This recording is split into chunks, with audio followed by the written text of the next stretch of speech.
All right, welcome back to another School Principal Reacts. If you don't know me, my name is Brandon, and I'm a high school principal from the U.S. state of Georgia. Doing something a little bit different today. Someone encouraged me to take a look at this. This is a video called I Sued the School System by Prince EA. If you watch it online, you'll also see that there have been a couple of principals who've reacted to this, teachers who've reacted to this. I wanted to take a look at it for myself. I've purposefully avoided actually seeing it until now.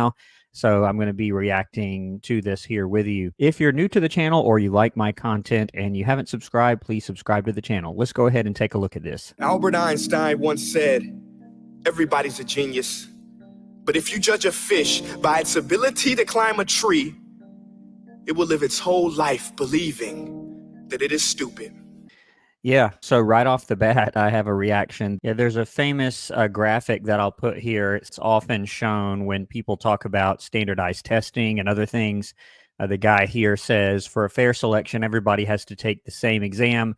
Please climb that tree. And you see one of these little animals is a fish in a fish bowl.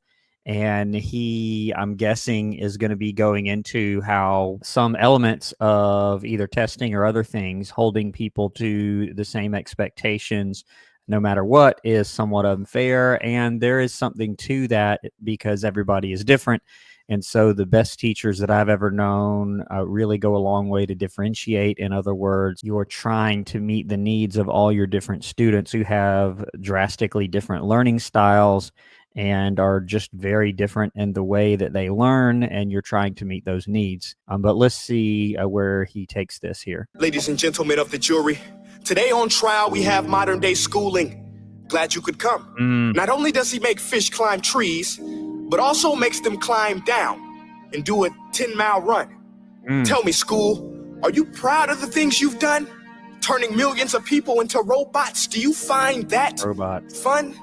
Do you realize how many kids relate to that fish swimming upstream in class, never finding their gifts, thinking they are stupid, believing they are useless? I love the kids watching here. And, you know, he makes a point. I think it's tough to make really, really broad generalizations like that if you're talking about the school system, as in the entire system of education in the United States. I'm assuming he's talking about the United States here. What I think of when he says this is what I would say is kind of the old school or old way of thinking, which in more and more places is being phased out. In other words, you know, we're going to teach everything this way, and if students don't get it, well, that's just tough. You know, I taught it to them. It's their fault that they didn't learn it. And if you don't conform to the way I'm doing it, then you're just going to fail, and I'm not going to try to help you.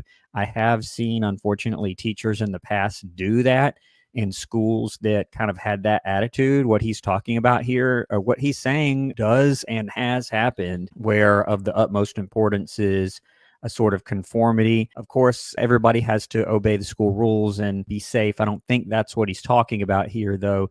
He's talking about the way things are taught to students. And he mentions people being turned into robots. In other words, stifling creativity, individuality, not meeting learners' individual needs as far as their learning styles and other needs that they may have. More and more now, I think we are moving toward the opposite of this, whereas we're saying, okay, you need to meet the needs of all your learners, which is easier said than done, by the way, taking into account all of a student's individual needs and talents and interests and all of those things. That is important and will improve the quality of the students' outcomes. But there are a lot of people that just refuse to do that, and even schools that refuse to do that. And their attitude is more, nope, everybody's going to be treated the same, not in the sense of fairness, but in the sense of we're not going to try to help you at all. If you cannot live up to our standards, you're just going to fail, and we're not going to try to assist you or meet your specific needs. Well, the time has come. No more excuses. I call school to the stand and accuse him of killing creativity, individuality, and being intellectually abusive. I laugh because I've never seen this. I truly have never seen this. And I just said a minute ago, creativity, individuality. Yeah, I thought that's the argument he's making. And, you know, again, he has a point.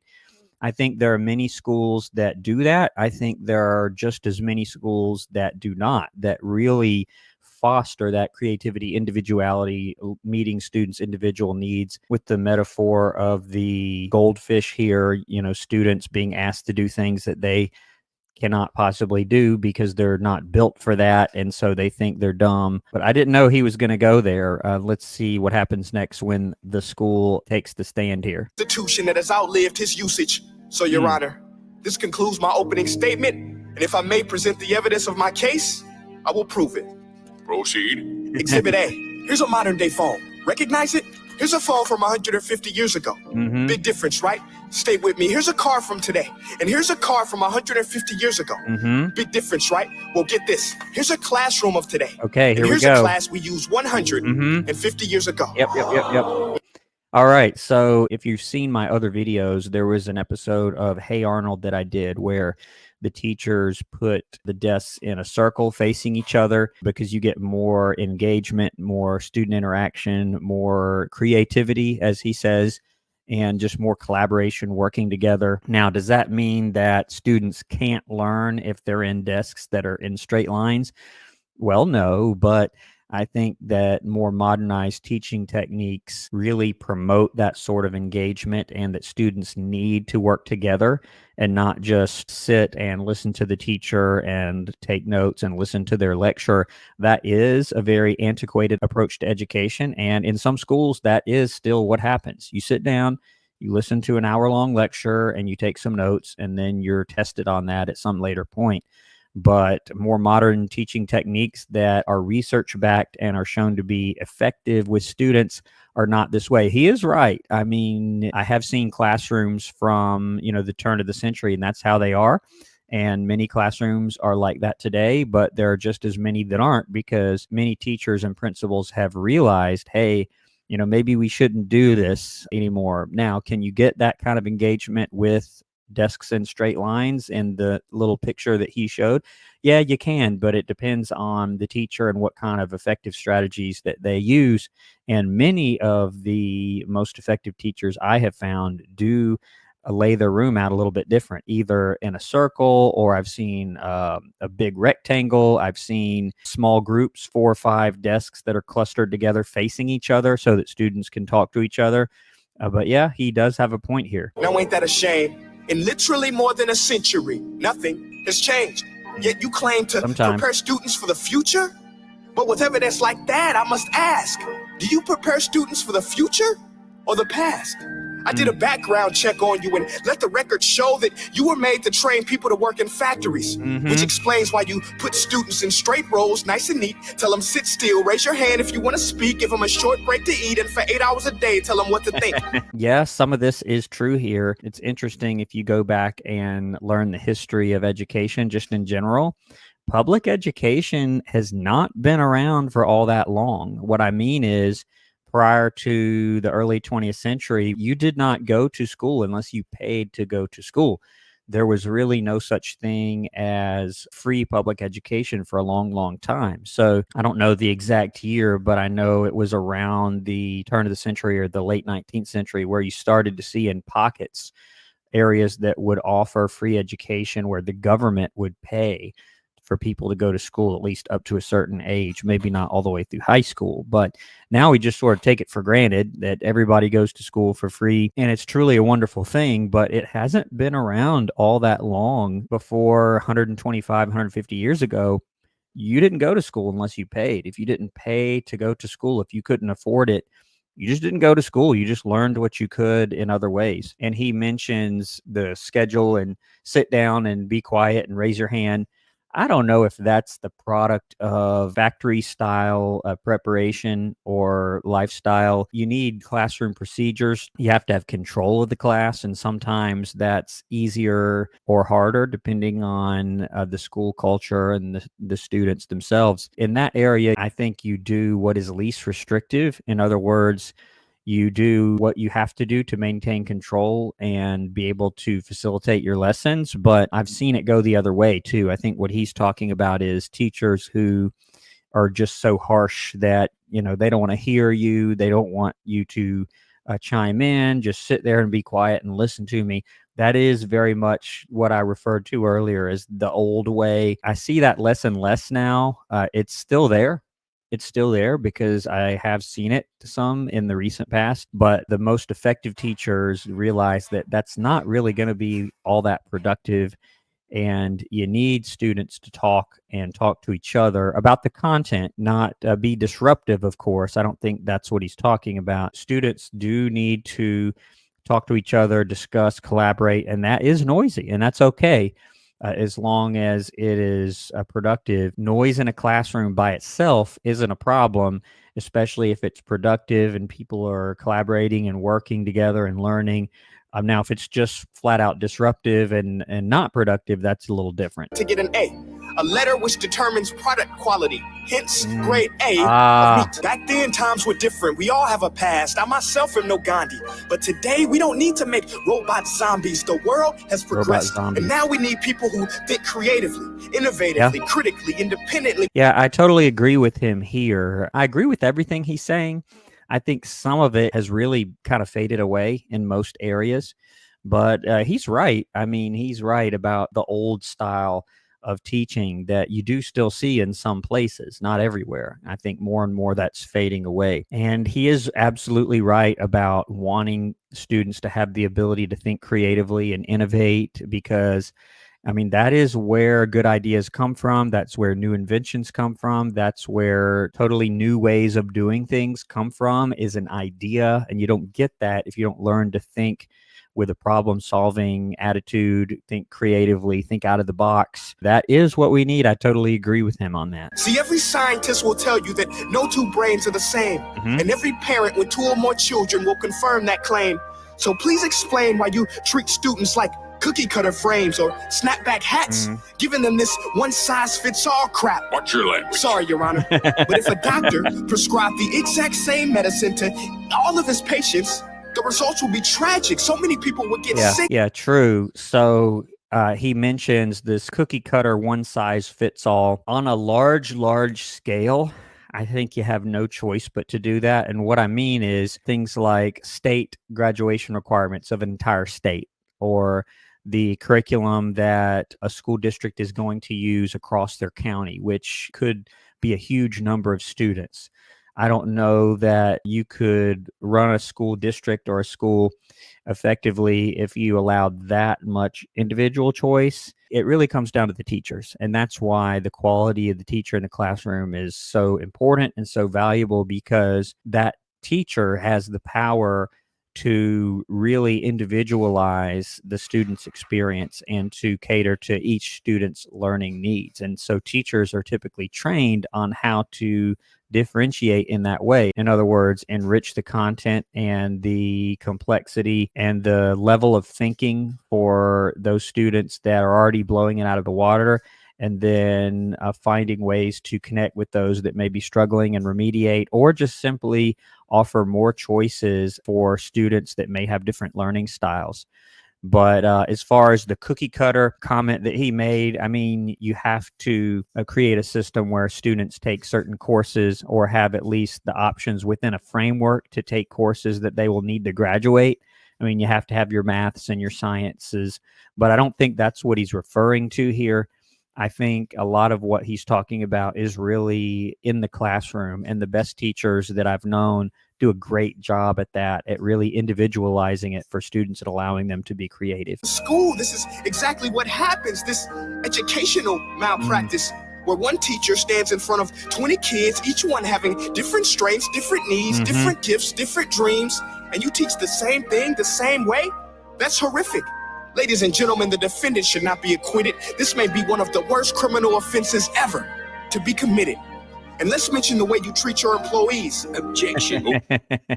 Okay, it's about to get interesting. But before he goes into that, I heard him say, you teach the same thing the same way. Well, the same thing, like I said before, you do have certain courses typically that you have to pass in order to either move on to the next grade or credits for graduation, which, by the way, that is usually set by the state legislature. That's certainly true here in Georgia in the U.S.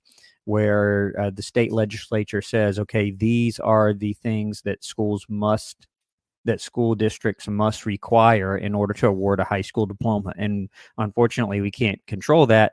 But I don't think, or at least I hope, that's not what he's saying. He said the same thing the same way. And I totally agree with that. The old way of teaching is it's kind of lecture style, and you just give them the content, and it's up to the students to get it. And if they don't get it, then too bad. They can take the course again and try harder next time. And there are students that have motivation issues, and we work with them on that. But there are students that do fail for that reason. Their effort is not there. But there are other cases also where it is what he's saying here: the school district or teacher or whomever have not tried to meet those students' individual learning needs and treat them as different people that learn differently. That is very true and accurate. Overruled. I want to hear this. It's a shame. I mean, teachers have the most important job on the planet, yet they're underpaid. No wonder so many students are short-changed. Yeah. Let's be honest. Teachers should earn just as much as doctors, because a doctor can do heart surgery and save the life of a kid. But a great teacher can reach the heart of that kid and allow him to truly live. See, teachers are heroes that often get blamed, but they're not the problem. They work in a system without many options or rights. Curriculums are created by policymakers. He's somewhat right there. He said curriculums are set by policymakers. It varies depending on where you are. A lot of times those are actually set at the local level. But as far as what you must take in order to graduate, like I said, those are set by policymakers, the state legislature usually, as far as, okay, you need, algebra and geometry and those things and all of your different credits to graduate. And he mentions that teachers are underpaid. And yeah, I can't argue with that. And in the United States, it's very different from place to place, from state to state, and even county to county. I've mentioned before that in the US, education is very locally controlled. We do have the National Department of Education and your state Department of Education, which has a great impact on funding. But as far as how much teachers are actually paid, it's going to differ pretty widely by state, and it's going to be different by county also. I've spoken to many educators in the past that have said, oh, well, I'm moving from this state to this state because they pay teachers more, or I'm moving from this county to this county because they pay more. So it's drastically different depending on where you live. But yeah, I totally agree. Teachers do have a huge impact, no doubt about it. He makes the heart analogy with the doctor.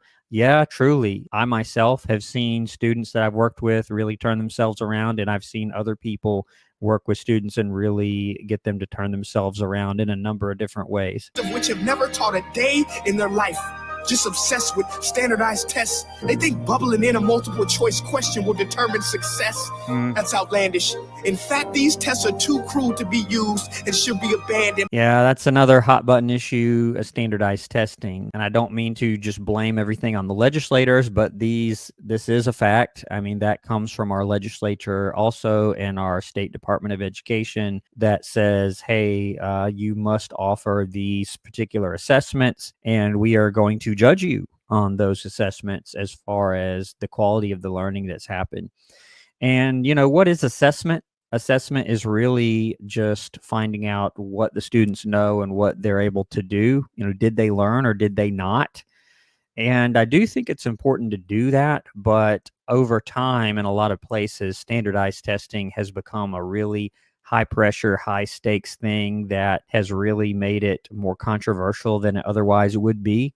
Here in Georgia, we have something called the Georgia Milestones Assessment, but every state in the U.S. is going to have something like that, some sort of state-mandated assessment that students have to take, usually at the end of the year, and it's really a big deal, and a lot of people stress out about it.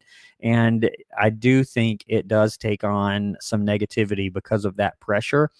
And that's pressure on everyone: the students, the parents, the teachers, the principal, the school district, the superintendent, even people at the state Department of Education, because nationally they look at those scores too and determine, okay, which states are doing the best, which counties are doing the best, which schools are doing the best, and which are doing the worst. And hey, what do we need to do with these schools that aren't doing so well according to these tests?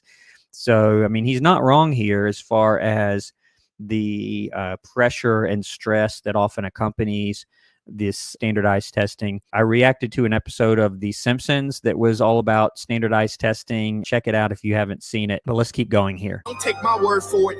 Take Frederick J. Kelly, the man who invented standardized testing, who said, and I quote, "These tests are too crude to be used and should be abandoned." Ladies and gentlemen of the jury, wow. If we continue down this road, the results will be lethal. I don't have much faith in school, but I do have faith in people. And if we can customize healthcare, cars, and Facebook pages, then it is our duty to do the same for education, to upgrade it, change it, do away with school spirit, because that's useless. Unless we're working to bring the spirit out of each and every student, that should be our task. Yeah, and so I agree with him on, he talked a lot about customizing it, just like you would customize all these other things he mentioned. And the best schools are very good at doing that. It's easier said than done, of course, because you typically have hundreds of students, or in some cases, thousands that attend your school or in your school district. I have worked with very, very small school districts. I've also worked with fairly large ones. Typically, the bigger the school or school district is, the harder it is to customize that because you're customizing it for way, way more people. But down at the school level, at the teacher level, it is much easier to do that because you as a grade level or a teaching team or a content area or department are dealing with less people, and you can focus on your own classroom and area and really customize the learning for students and meet their individual needs. More Common Core. Instead, let's reach the core of every heart in every class. Sure, math is important, but no more than art or dance. Let's give every gift an equal chance. Yeah, true. If you know me and know this channel, you know that I was a band director. I was a music educator for many years prior to going into school administration. And yeah, I do believe that. He says, sure, math is important, but just as important as the others. He mentioned art and dance, I think. And yeah, true. It's tough often as a school or school district leader to balance all of those, because what typically happens is you have a lot of different people that are in charge of all those different things, all vying for attention and resources, and you have to balance all those. You have to equally support them and not show some sort of bias one over the other, which again is easier said than done. But I totally agree. But unfortunately, with what he mentioned with the standardized testing, those typically don't cover those other areas. In other words, a lot of places, again, depending on where you live, they won't have a standardized test for music or art or dance or any of those other things. And so, unfortunately, in many places, the emphasis is placed on math and reading, or language arts, science, and social studies also. So unfortunately, sometimes that's a byproduct of what is being assessed and what schools and school districts are being judged on by their governing authority. Sounds like a dream, but countries like Finland are doing impressive things. They have shorter school days, teachers make a decent wage, homework is non-existent, and they focus on collaboration instead of yeah, so true. So much of what he's saying is right on the money. So homework is kind of being phased out in many places. A lot of teachers that do kind of favor the old way fight that. I see homework, and many teachers see homework as valuable for additional practice, for supplemental practice, particularly with something like math, for getting practice in working problems, whatever it happens to be. But homework just for homework's sake, for additional work or grades, has not really been shown to help. But he mentions collaboration instead of competition here. I totally agree with that. I've seen places where teachers try to really outdo each other and don't share because they want to be the best teacher and they don't want their colleagues to become as good as they are. I've seen that. But most places now have what are known as professional learning communities, and some function better than others, but it's designed for students to work together in small groups and collaborate this way and look at data and talk about teaching strategies and ways to solve problems. So yeah, he's right on the money here. Competition, but here's the kicker, boys and girls. Their educational system outperforms every other country in the world. Other places like Singapore are succeeding rapidly. Schools like Montessori, programs like Khan Academy, there is no single solution. But let's get moving. Because while students may be 20% of our population, They are 100% of our future. True. So let's attend to their dreams, and there's no telling what we can achieve. This is a world in which I believe, a world where fish are no longer forced to climb trees. I'll rest my case. All right. Well, that was it. He really just put it all out there. And I have to say, I do agree with everything that he said. I don't disagree with him. I disagree that some of that stuff is still going on in a prevalent way all across the country. Now, I have only worked in one state, and I've talked to many other educators in other states, but just the general sense that I get is that some of these antiquated strategies and attitudes are slowly but surely fading away. Now, are they still there? Yes, they are still there. I meet people sometimes that do have some of these attitudes that are reflective of older models of teaching that maybe were once effective, but not so much now. Students need to collaborate. Students do need to express creativity and think outside of the box and be individuals and learn according to their own individual learning needs.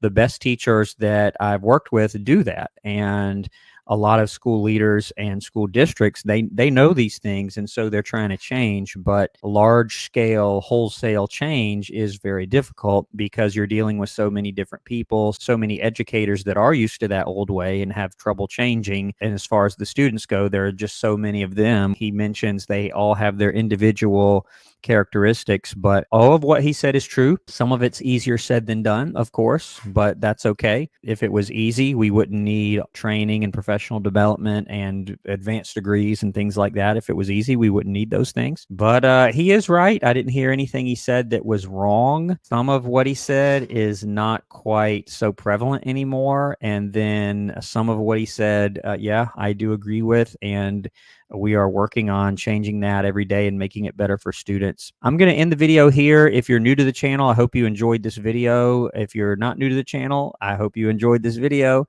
And don't forget to subscribe to the channel if you're not subscribed. I'll see you next time on the next video on School Principal Reacts. Thanks for watching.